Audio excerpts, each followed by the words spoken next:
Assalamualaikum warahmatullahi wabarakatuh. Perkenalkan, nama saya Fajria Agustin.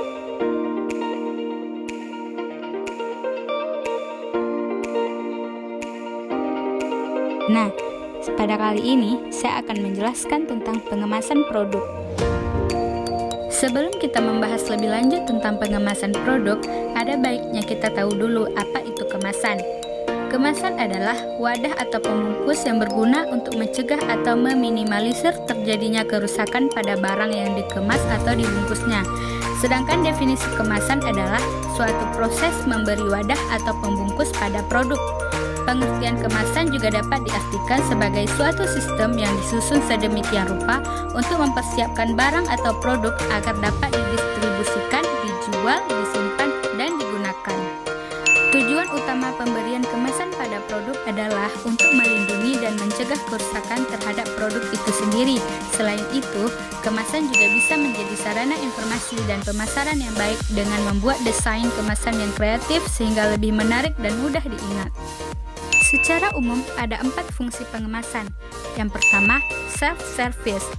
Kemasan menunjukkan ciri khas dari suatu produk yang dijual sehingga setiap produk yang satu dengan yang lainnya memiliki ciri khas yang berbeda. Yang kedua, consumer affluence. Kemasan yang menarik dapat mempengaruhi konsumen untuk membayar lebih. Yang ketiga, company and brand image. Kemasan merupakan brand image perusahaan sehingga bisa menjadi salah satu identitas perusahaan untuk dikenal masyarakat. Yang keempat, innovation opportunity. Kemasan yang inovatif dapat memberikan manfaat bagi konsumen dan menguntungkan perusahaan. Jenis-jenis pengemasan dikelompokkan dalam 3 kategori. Kategori pertama, berdasarkan struktur isi. Wadah yang dibuat sesuai dengan isi dari kemasan tersebut dibagi menjadi 3. Yang pertama, kemasan primer. Kemasan primer adalah bahan kemas yang menjadi wadah langsung bahan makanan. Contohnya kaleng susu, botol minuman, dan lain-lain. Yang kedua, kemasan sekunder.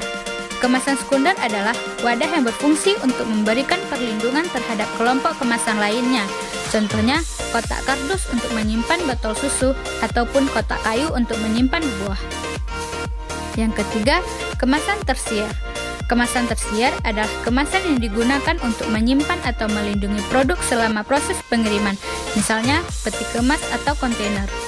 Kategori kedua, berdasarkan frekuensi pemakaian. Kategori ini dibagi lagi menjadi 3. Yang pertama, kemasan disposable. Kemasan disposable merupakan kemasan sekali pakai yang hanya digunakan sekali saja dan dibuang, misalnya wadah plastik, bungkus daun pisang, dan lain-lain.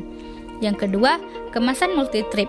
Kemasan ini merupakan kemasan yang dapat digunakan berkali-kali oleh konsumen dan dapat dikembalikan pada agen penjual agar digunakan kembali, misalnya botol minuman. Yang ketiga, kemasan semi-disposable, yaitu kemasan yang tidak dibuang karena dapat digunakan untuk hal lain oleh konsumen, misalnya kaleng biskuit. Kategori ketiga yaitu berdasarkan tingkat kesiapan pakai. Kategori ini dibagi menjadi 2. Yang pertama, kemasan siap pakai, yaitu jenis kemasan yang siap untuk diisi dan bentuknya telah sempurna sejak diproduksi. Contohnya botol, kaleng, dan lain-lain. Yang kedua, kemasan siap rakit, yaitu kemasan yang membutuhkan tahap perakitan sebelum diisi produk atau barang, misalnya plastik, aluminium foil, dan kertas kemas. Yang terakhir, tips membuat kemasan yang menarik. Pertama, membuat desain kemasan yang unik.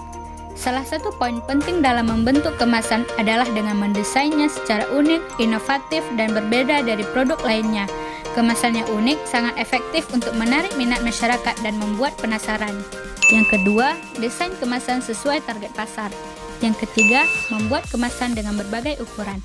Yang keempat, mencantumkan informasi produk secara lengkap. Sekian video singkat dari saya tentang pengemasan produk. Terima kasih.